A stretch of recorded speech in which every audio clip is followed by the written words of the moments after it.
Ambassador Karan Lewis stood at the large window of the space station. She looked out at the stars and felt tired. For 20 years, she had worked to keep peace between different alien races. Earth was known across the galaxy as a place that helped solve problems without fighting. The space station, New Geneva, floated in orbit around Earth. It was huge, with rooms for thousands of people from many different worlds. Karen had her office there, where she met with aliens who needed help. Most days, she helped settle small fights between traders or helped refugees find new homes. But today was different. Today, she had received news that made her stomach feel sick. Captain Jean Martinez walked into her office. He was a strong man with kind eyes who had spent 15 years flying ships between the stars. His ship, Earth's Promise, carried food and medicine to worlds that needed help. "Karen, we need to talk," John said. His voice was serious. Karen turned from the window. "Is it about the Verdani?" John nodded. "It's worse than we thought." "Much worse. The Verdani were a peaceful people who lived on a world called Kepler 442b. They looked like humans, but their skin was clear like crystal and glowed with soft light. They made beautiful art and spent their time thinking about big questions. They had never hurt anyone. "Tell me what you saw," Karen said. John sat down heavily in a chair. "We arrived at their world 3 days ago. We were bringing them medical supplies. But when we got there..." He stopped talking and looked at his hands. "John, what happened?" "The hegemony got there first. They killed everyone in the main city." "Everyone, Karen? Men, women, children. They didn't care." Karen felt cold. The Hegemony Coalition was a group of insect-like aliens who believed they were better than all other races. They had been growing stronger for 10 years, taking over worlds, and making other aliens into slaves. "How many died?" Karen asked. 50,000, maybe more. "We found bodies everywhere. They used weapons that turned the Verdani into glass dust." John's voice shook. "There were schools, Karen. Little children who will never grow up." Dr. Lisa Chang came into the office. She was a scientist who studied how different alien races could live together in peace. Her face was pale. "I've been looking at the data from John's ship," Lisa said. "This wasn't a battle. It was murder. The hegemony ships came at night when everyone was sleeping. They targeted homes, schools, hospitals. They wanted to kill as many as possible." Karen sat down at her desk. She had dealt with many bad situations. But this was different. This was evil. "How many Verdani are left?" Karen asked. "Maybe 10,000 on the whole planet," John said. "They're hiding in caves and forests. They're scared and don't understand why someone would want to hurt them." Karen picked up her communication device. "I'm calling Admiral Zektar. He leads the hegemony forces in that area. Maybe we can still stop this." She pressed buttons and waited. After a few minutes, a large insect face appeared on the screen. Admiral Zektar had 4 eyes and sharp teeth. His voice sounded like metal, scraping against metal. "Ambassador Lewis," Zektar said. "What do you want?" "Admiral, we need to talk about what happened on Kepler 442b. The killing of innocent people must stop." Zektar made a sound that might have been laughter. "Innocent? The Verdani were weak. Weakness is a disease that spreads. We are making the galaxy healthy." "They were artists and teachers," Karen said. "They never hurt anyone." "Exactly. They were useless. The strong must rule. The weak must die. This is the natural way." Karen felt anger rise in her chest, but she kept her voice calm. "The Galactic Council has laws about this. You can't just kill entire races. Your laws are written by the weak to protect the weak. The hegemony follows only the law of strength. We will clean the galaxy of all inferior races." "What about the survivors? Let us take them to safety." There will be no survivors. We return in 1 week to finish the job. Do not interfere, human. Your people are next on our list if you cause problems." The screen went black. Karen stared at it for a long moment. "He's going to kill them all," Lisa said quietly. "Not if I can." "Help it," Karen said. She pressed more buttons on her device. "I'm calling President Helen Roberts on Earth, and I'm calling the Galactic Council. We need to act now." Lieutenant Commander Steve Johnson came into the office. He was a former soldier who now worked to protect diplomats.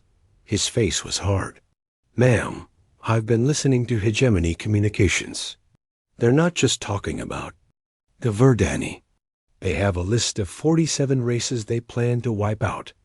They call it the Purification Protocol." Karen felt the room spin. 47 races? "Yes, ma'am. All the peaceful ones. All the ones who study art or science instead of war. They want to kill them all." John stood up. "We have to evacuate the Verdani survivors. My ship can carry about 500 people." "And then what?" Steve asked. "Where do we take them?" "The Hegemony will hunt them down wherever they go."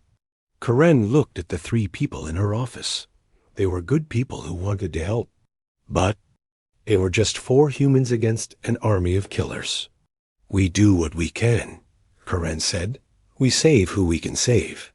And we try to make the galaxy listen." But even as she said it, Karen knew it wouldn't be enough. The Hegemony was too strong, and the other races were too scared to fight. The Galactic Council would meet and talk and write papers, but they wouldn't send ships or soldiers. She looked out the window again at the stars. Somewhere out there, 10,000 Verdani were hiding in caves, waiting to die. And they were just the beginning. Karen had spent her whole life believing that talking could solve any problem. She had built her career on the idea that civilized people could always find a peaceful way. But as she watched the stars, she wondered if she had been wrong. Maybe some problems could only be solved with force.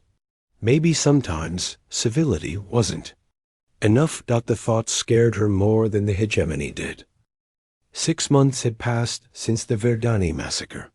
Karen Lewis sat in the same office, but everything had changed. The walls were covered with pictures and reports of dead worlds. 43 alien races had been wiped out completely. The Hegemony was moving faster than anyone had thought possible. Captain John Martinez entered her office. He looked older now, with gray hair and tired eyes. He had seen too much death in the past months. "The melodic cetaceans are gone," John said quietly. "All of them." Karen closed her eyes. The melodic cetaceans were whale-like creatures who lived in the oceans of Proxima 7. They could sing songs that traveled between stars. Their music had helped end 3 wars by making people feel peaceful and happy. How many this time? Karen asked. 12 million. The Hegemony poisoned their oceans with acid.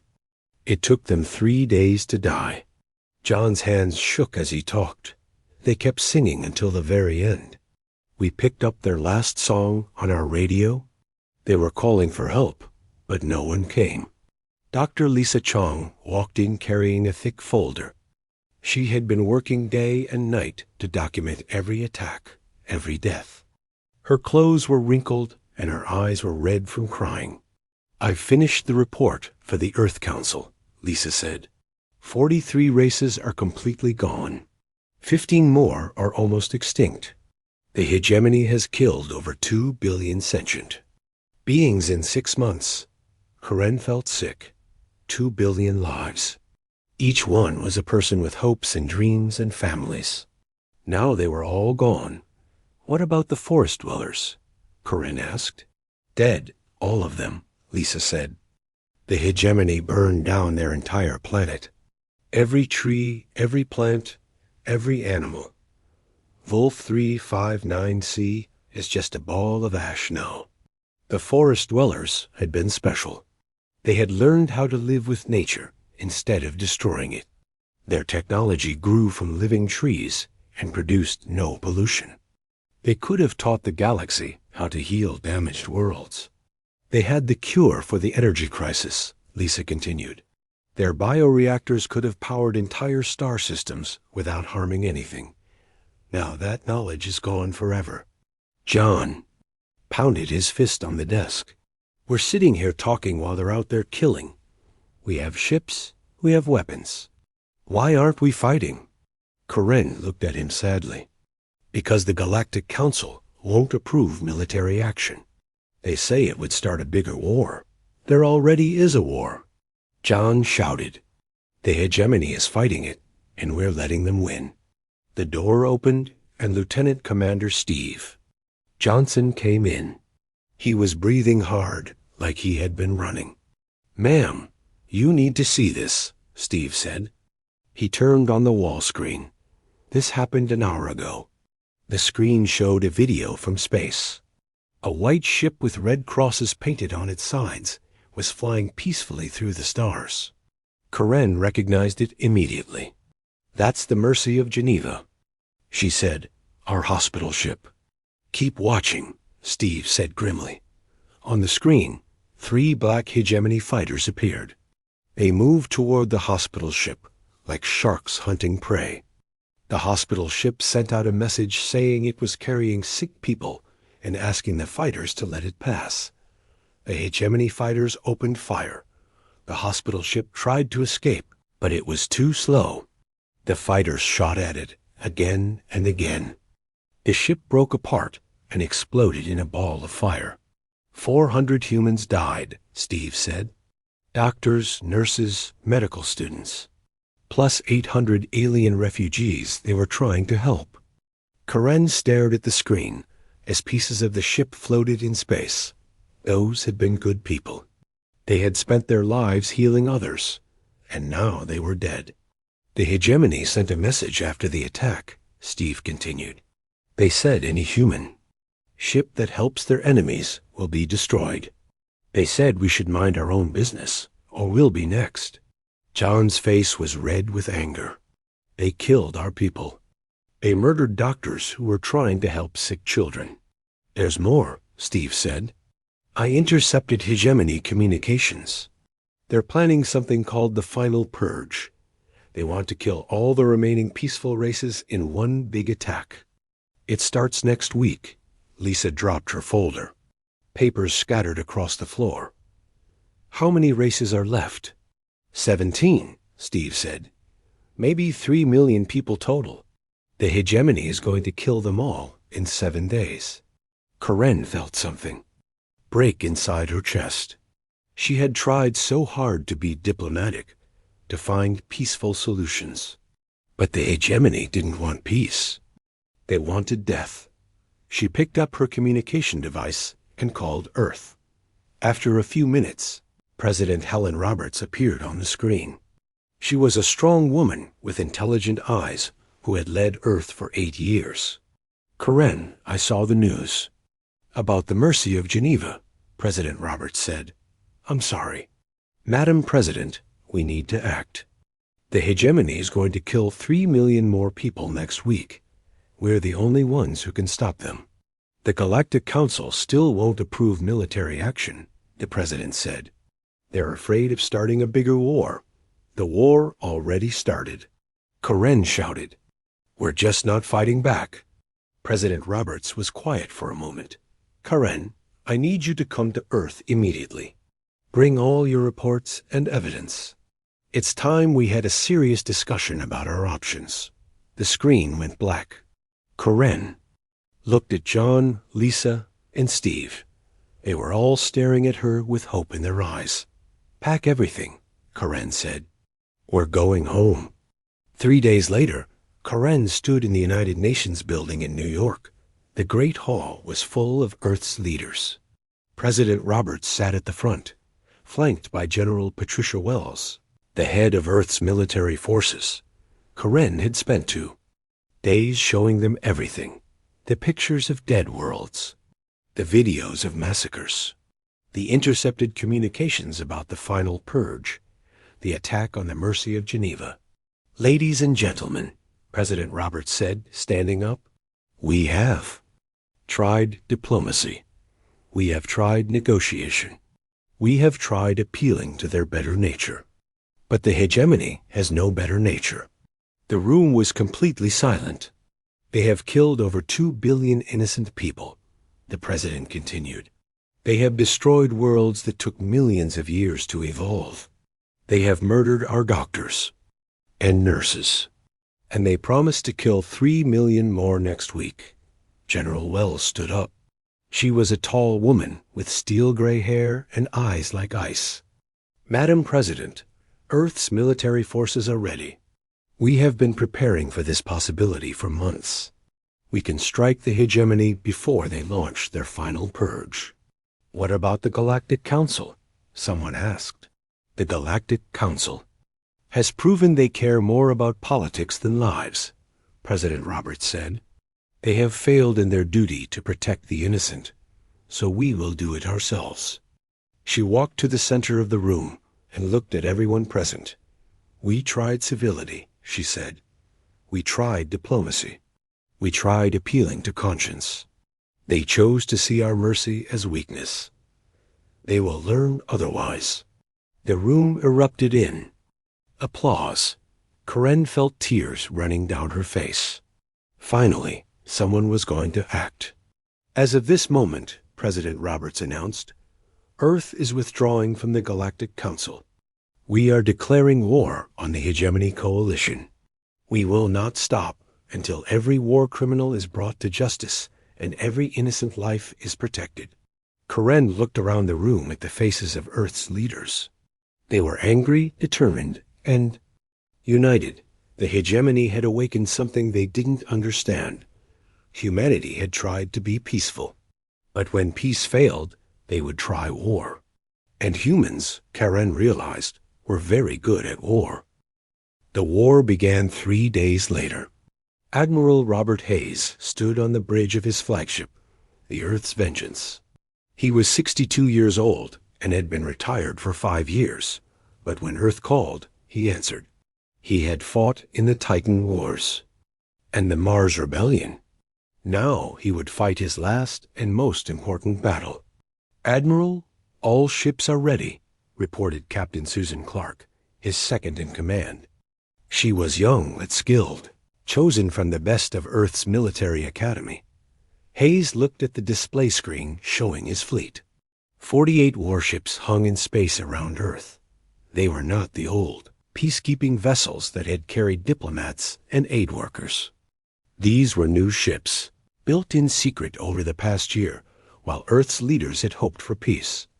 The Retribution-class destroyers were sleek and deadly, covered in weapons that could crack planets.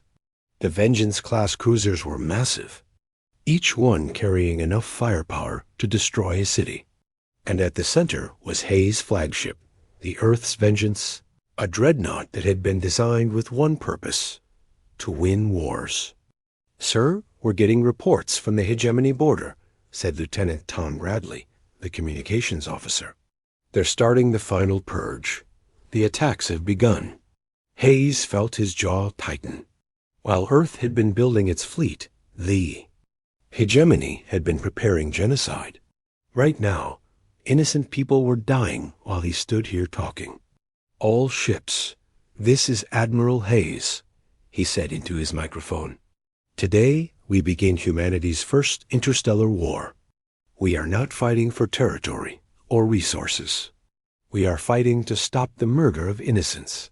We are fighting for justice. He paused and looked at the stars ahead.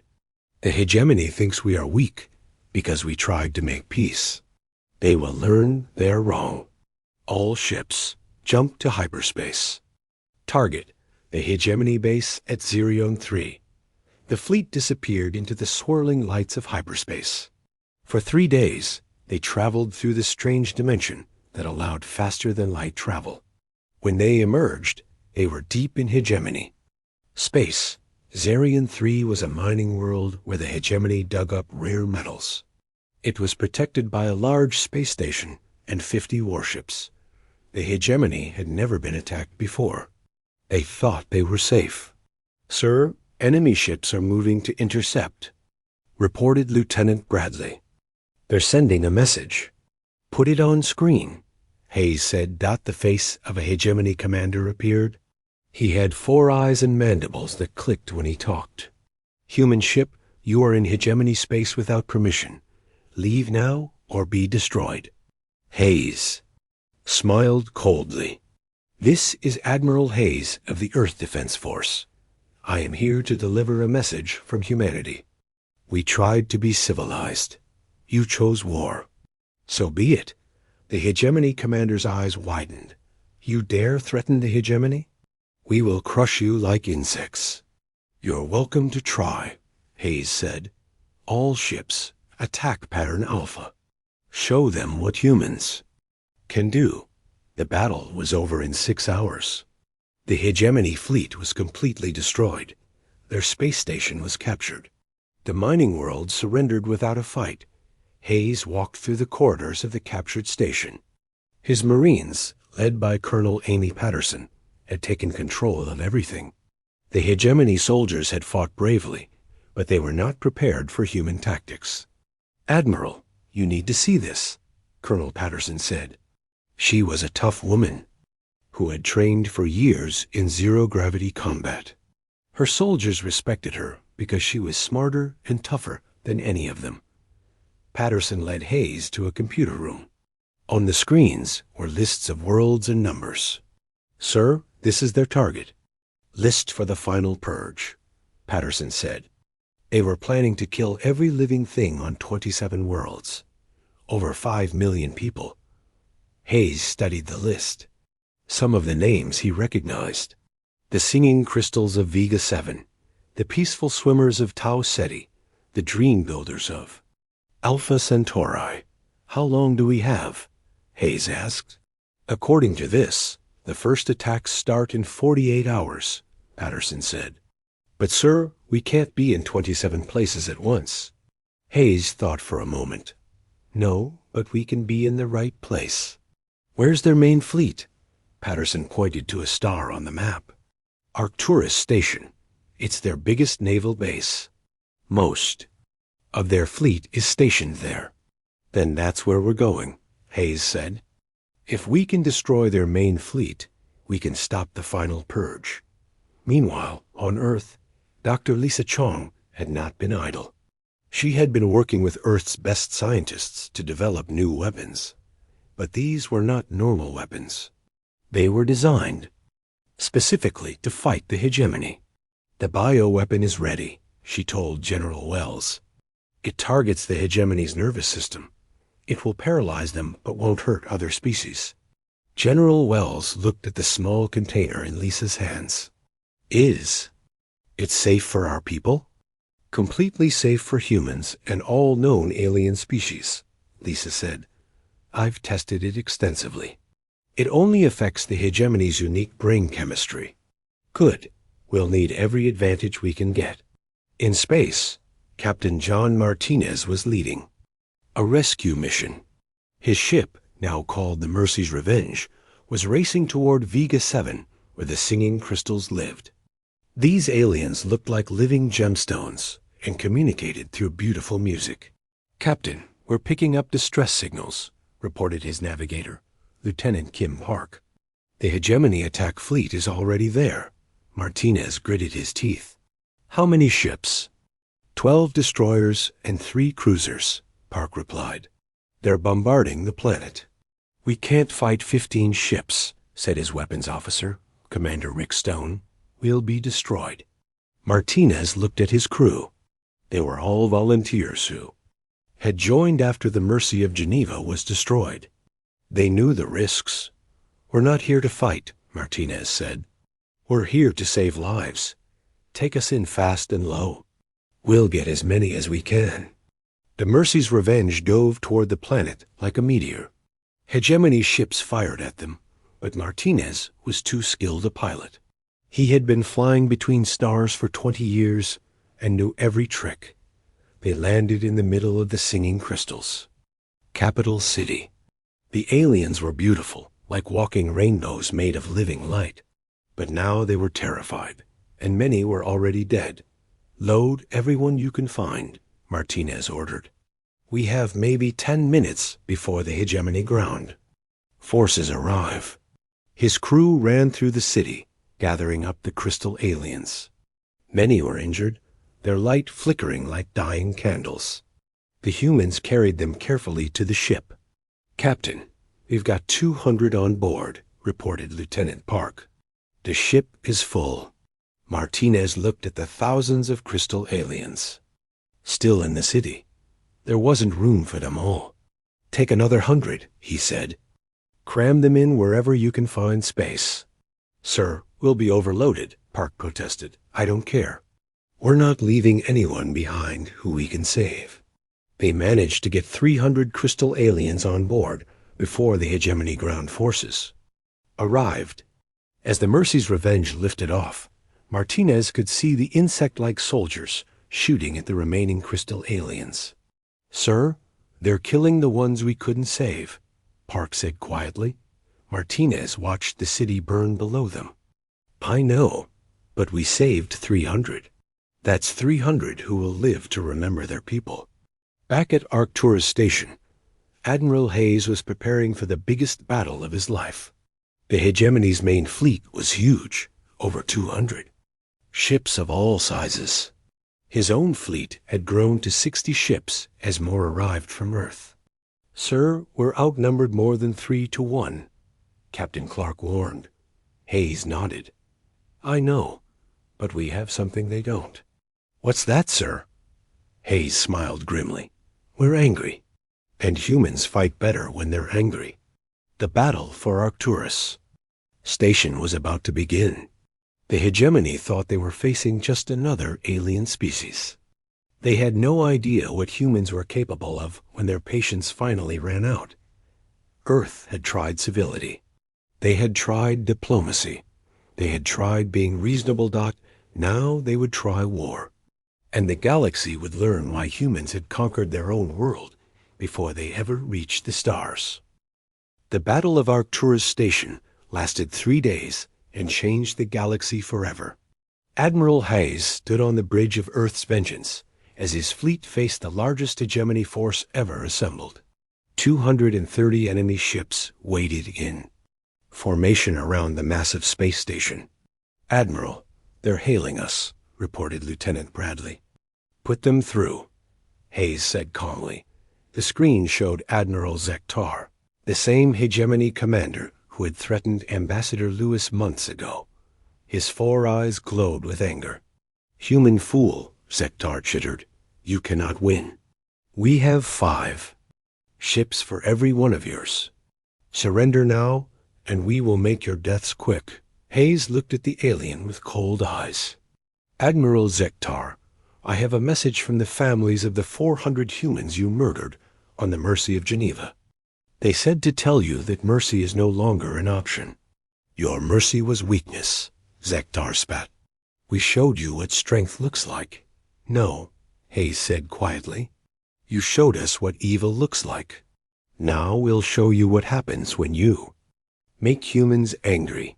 The screen went black. Hayes turned to his crew. All ships, execute Battle Plan Omega. Target their command ships first. Show them what human warfare really means. The battle began with a move that shocked the hegemony. Instead of forming defensive lines like every other species did, the human ships scattered in all directions. Some dove toward the planet below. Others climbed high above the battle. A few charged straight at the enemy fleet, the hegemony fleet. Tried to follow, but they couldn't track 60 ships moving in 60 different directions. Their formations broke apart as they chased human ships that seemed to be running away. Then the humans struck back. Captain Susan Clark commanded the destroyer New York. She led her ship behind one of Arcturus Station's moons, hiding from enemy. Sensors. When 3 hegemony cruisers chased a human frigate past her position, she was ready. Fire all weapons, Clark ordered. The New York's railguns fired metal slugs at nearly the speed of light. The first hegemony cruiser exploded before its crew even knew they were under attack. A second ship tried to turn, but Clark's missiles hit it in the engines. The third ship managed to fire back, but its shots missed as the New York disappeared. Behind the moon again. 3 kills in 30 seconds, reported her weapons officer. New record, Captain. All across the battlefield, human ships were using tactics the hegemony had never seen. They attacked and vanished. They used the planet's gravity to slingshot around and hit enemies from behind. They worked together like a pack of wolves, coordinating their attacks through quantum communications. Colonel Amy Patterson led the boarding. Assault on Arcturus Station itself. Her Marines had been enhanced with cybernetic implants that made them stronger and faster than normal humans. They wore powered armor that could stop most weapons. Remember, we need prisoners, Patterson told her troops as their assault shuttles approached the station. We need to know where their other bases are. The shuttles crashed through the station's docking bays. Patterson's Marines poured out, their weapons blazing. The hegemony soldiers fought back with everything they had, but they had never faced an enemy like this. Human Marines moved like machines, perfectly coordinated. When one soldier was hit, another immediately took his place. They used grenades that released Dr. Chung's bioweapon, paralyzing entire groups of enemy soldiers without killing them. Sector 7 is secure, Patterson reported. Moving to the command center. The battle for the station's control room was fierce. The hegemony had their best soldiers guarding it, but Patterson's Marines were better. They had trained for years in zero-gravity combat. They knew how to fight in the cramped corridors of a space station. Doors sealed, reported Sergeant Mike Johnson. Plasma torch? Negative, Patterson said. Use the breaching charges. We go in hard and fast. The explosion shook the entire station. Through the smoke and fire, Patterson's Marines stormed the command center. The hegemony officers inside tried to fight, but they were quickly overwhelmed. Admiral Ziktar, Patterson said, pointing her weapon at the enemy commander. You're under arrest for war crimes. Ziktar's mandibles clicked angrily. You cannot arrest me. I am a warrior of the hegemony. You're a murderer, Patterson said coldly. And murderers face justice. Meanwhile, Admiral Hayes was winning the space battle, using strategies the hegemony couldn't understand. He divided his fleet into small groups that attacked from multiple directions. When the enemy concentrated their ships to fight one group, another group would attack their rear. Sir, we've destroyed over half their fleet, reported Captain Clark. They're trying to retreat. Don't let them, Hayes ordered. Any ship that escapes will just go kill more innocents somewhere else. The final phase of the battle was a chase through the asteroid belt around Arcturus. Human ships hunted down fleeing hegemony vessels like hawks chasing mice. The advanced human sensors could track enemy ships through the rock field, but the hegemony sensors were confused by all the asteroids. Captain Ryan Foster commanded the cruiser Texas. He had been chasing a damaged hegemony destroyer for 2 hours through the asteroid belt. Sir, they're trying to hide behind that big asteroid, reported his navigator. They picked the wrong place to hide, Foster said. Fire torpedoes at the asteroid. The torpedoes hit the asteroid and broke it apart. The hegemony destroyer was caught in the explosion and destroyed. That's the last one, sir, the navigator reported. All enemy ships in this sector are destroyed. When the battle ended, the hegemony's main fleet was gone. 230 ships had been reduced to wreckage floating in space. The humans had lost only 12 ships, and most of their crews had been rescued. On the captured station, Colonel Patterson was interrogating hegemony officers. They had been treated with Dr. Chong's bioweapon and couldn't move, but they could still talk. Where are your other bases? Patterson asked Admiral Ziktar. I will tell you nothing, Ziktar said. Patterson held up a tablet showing pictures of dead Verdani children. These were artists. They made beautiful sculptures and paintings. Your people killed them while they slept. She showed him another picture. These were the melodic cetaceans. They sang songs that could calm angry people and stop wars. Your people poisoned their oceans. More pictures followed. The forest dwellers, the peaceful swimmers, the dream builders. Dozens of innocent species that had been murdered. Every single one of these races was killed by your orders, Patterson said. You're going to tell me where your other bases are, or I'm going to make sure you face trial for every single murder. Zektar looked at the pictures. For the first time, he seemed to understand what he had done. The hegemony has 17 main bases, he said quietly. I will give you the coordinates.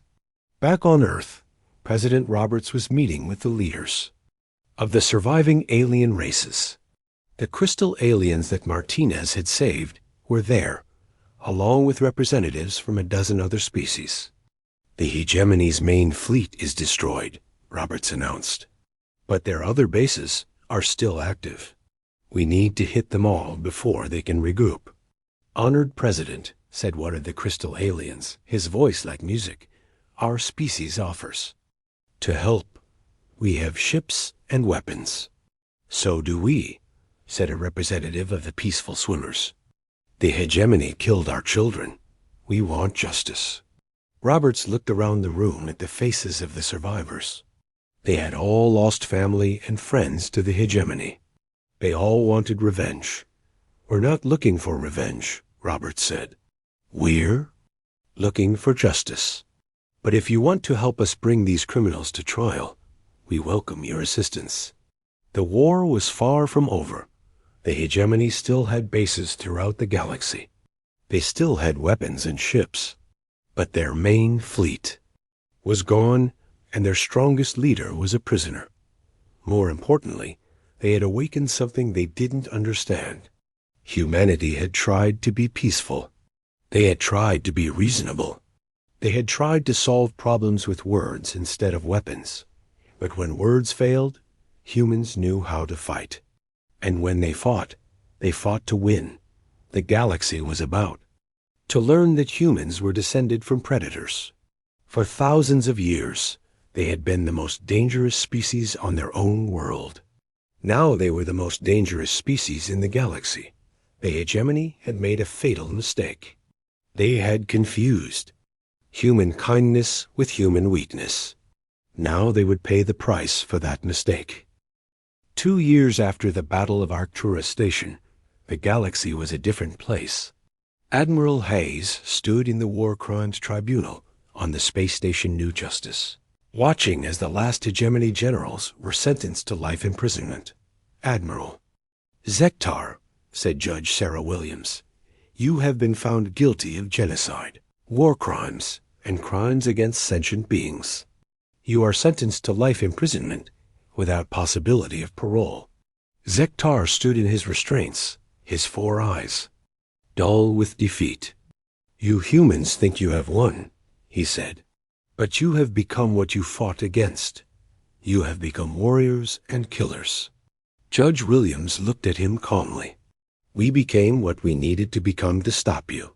The difference is that we stopped when justice was done. Hayes watched as guards led Zektar away.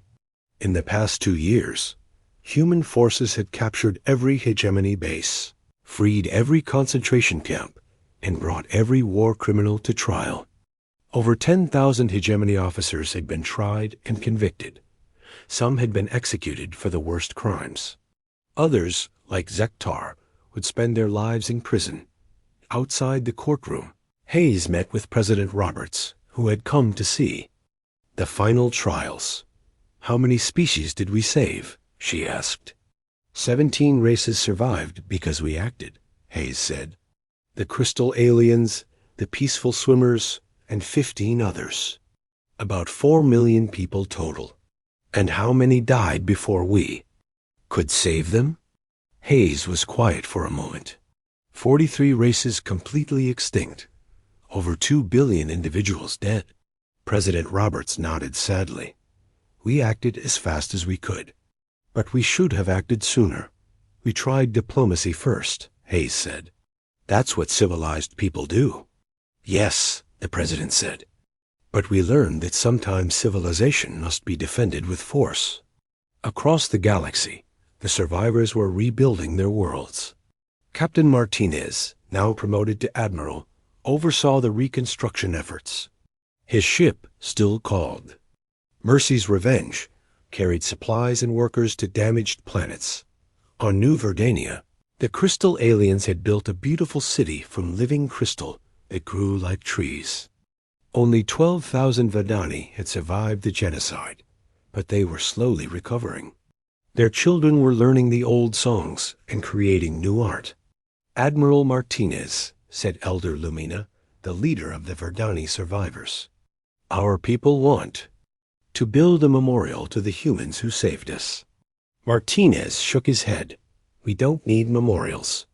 Just live good lives and remember those who didn't make it. We will never forget, Lumina said. Your people gave us hope when we thought all hope was lost. On Earth, Dr. Lisa Chong had returned to her original research on peaceful coexistence between species. But her lab also worked on defense against future genocides. She had developed early warning systems that could detect preparations for mass killing. We can't let this happen again, she told her research team. If another race tries genocide, we need to know about it before it starts. Her assistant, Dr. Ben Taylor, nodded. The new sensor networks should give us advance warning, and the rapid response fleets are ready to deploy anywhere in the galaxy within 72 hours. The Terran Protectorate had replaced the old Galactic Council as the main peacekeeping force in the galaxy. Unlike the Council, which only talked, the Protectorate had ships and weapons. When member species had disputes, Protectorate mediators helped them find peaceful solutions. When peaceful solutions didn't work, Protectorate Marines enforced the peace. General Patricia Wells, now Supreme Commander of Protectorate Forces, trained soldiers from dozens of different species. They all learned human tactics and human concepts. Of justice. The key to preventing genocide, she told a class of new recruits, is to make potential killers afraid of the consequences. They need to know that if they start murdering innocents, someone will come to stop them. A young alien officer raised her hand. General, what if diplomacy fails? Wells smiled grimly. Then we remind them that humans tried civility once. When that didn't work, we tried something else. Ambassador Karen Lewis, now Secretary of Defense for the Protectorate, received reports from across the galaxy. Most were routine trade disputes, border negotiations, refugee assistance. But one report caught her attention. What's this about the Krex Empire? She asked her aide, Lieutenant Carl Moore. They're a new species from the Outer Rim, Moore explained. They've been expanding rapidly, taking over worlds and enslaving the local populations. Nothing as bad as the hegemony yet, but the pattern is similar. Karen felt a chill run down her spine. Another aggressive empire. Another potential genocide. Send a diplomatic mission, she ordered. Tell them about what happened to the hegemony. Make it clear that the galaxy won't tolerate another round of mass killing. And if they don't listen? Moore asked. Karen looked out the window at the patrol ships of the Protectorate fleet. Sleek, powerful vessels crewed by humans and aliens working together to keep the peace. Then they'll learn the same lesson the hegemony learned, she said, that humanity tried civility once. When evil people mistook our kindness for weakness, we showed them their mistake. 3 months later, the Krex Empire sent a delegation to meet with Protectorate representatives. The Krex looked like large reptiles with sharp teeth and claws. Their leader, War Chief Scarl, was covered in scars from many battles. You humans think you can tell the mighty Krex what to do. Scarl growled. We take what we want. We enslave who we choose. This is the way of strength. Karen sat across from him in the meeting room, flanked by Admiral Hayes and General Wells. Behind them stood 2 Verdani guards, their crystal bodies glowing with inner light. "War Chief Scarl," Karen said calmly, "let me tell you about the hegemony. Coalition. 2 years ago, they controlled 300 star systems and commanded over 400 warships. They believed, like you, that strength gave them the right to murder and enslave." She activated a holographic display showing the Battle of Arcturus Station. "This is what happened to their main fleet. 230 ships destroyed in 3 days. Their empire collapsed in 6 months. Their leaders are now in prison for life." Scarl watched the battle with growing concern. The hegemony were fools. The Kreks are stronger. "The hegemony said the same thing," Admiral Hayes said. "They learned that there's a difference between being strong and being cruel. Cruelty is weakness pretending to be strength." "What do you want from the Kreks?" Scarl asked. "Simple," Karen said. "Stop enslaving people. Stop conquering innocent worlds. Join the Protectorate as equals and help us keep peace in the galaxy." "And if we refuse?" Karen looked at him with the same calm expression she had once used with Admiral Zektar. "Then you'll discover what the hegemony discovered, that humans are very patient and very reasonable. But when our patience runs out, we're very good at war." Scarl was quiet for a long moment. Then he looked at the hologram still showing the destroyed hegemony fleet. "The Kreks Empire will consider your offer," he said finally, "after the meeting." Admiral Hayes walked with Karen through the Memorial Garden on New Justice Station. The garden contained plants from every world that had been saved from the hegemony. At the center was a crystal monument listing the names of all 43 extinct species. "Do you think the Kreks will choose peace?" Hayes asked. "I hope so," Karen said. "But if they don't, we're ready." Hayes nodded. "The galaxy is safer now than it was 3 years ago." "Yes," Karen agreed. "Not because we defeated the hegemony, but because everyone knows we're willing to fight when necessary." They stopped in front of the memorial wall. The names of 2 billion dead souls were carved in crystal that never stopped glowing. "We tried." "Civility," Karen said softly, reading the inscription at the bottom of the wall. "When that failed, we chose justice. Never again." Hayes put his hand on her shoulder. "Never again." He repeated dot above them. The stars shone peacefully. In space stations and on distant worlds, humans and aliens worked together to build a better galaxy. The Protectorate fleets patrolled the trade routes, keeping them safe for merchants and travelers. The galaxy had learned that humans preferred peace. But it had also learned that when peace wasn't possible, humans would choose war. And when humans went to war, they fought not for conquest or glory, but for justice. The age of genocide was over. The age of protection had begun.